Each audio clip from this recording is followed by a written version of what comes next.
les soirs depuis plus de 6 ans maintenant, Capitane revient inlassablement au même endroit. Il traverse les allées du cimetière et se pose ici, près de la tombe de son maître.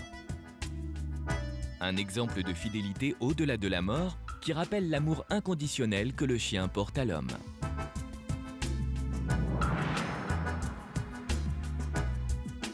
Tout a commencé dans la petite ville de Villa Carlos Paz, située en Argentine, lorsque Miguel Guzmán décide d'adopter un chiot pour l'offrir à son fils Damián.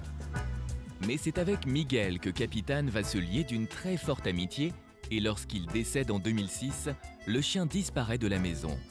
Pendant quelques jours, Capitane erre dans les rues de Carlos Paz à la recherche de son maître.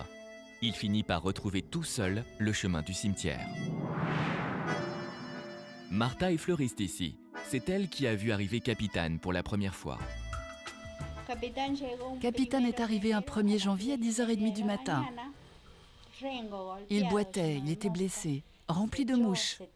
Il s'est allongé. Il s'est couché sous la bâche à côté, il souffrait beaucoup. On a appelé le vétérinaire qu'il a fallu payer et il lui a donné des anti-inflammatoires. Il s'est alors levé et il est rentré dans les cimetières. À l'époque, le personnel du cimetière, habitué à recueillir les animaux errants, le surnomme El Negro, le noir en espagnol.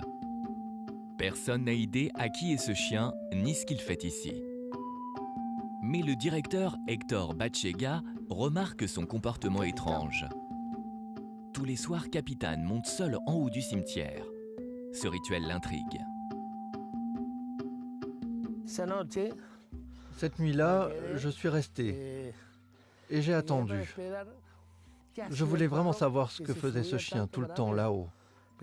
J'ai pensé qu'il devait y avoir des ordures, ou même de la nourriture, ou un animal mort. Ce ne sera rien de tout cela. Le chien va le mener jusqu'à ce bâtiment, dans une galerie où se trouvent des centaines de tombes. Quand je suis rentré, je l'ai trouvé ici, couché, en train de regarder de ce côté-là. Le chien était sur cette partie-là, et quand il m'a vu entrer, il s'est mis à gémir, comme pour me dire « il est ici ». Et là, j'ai compris ce qu'il se passait.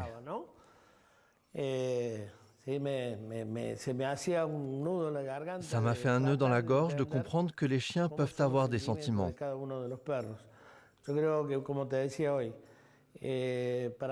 Pour moi, ils ont une âme et nous apprennent ce qu'est la fidélité.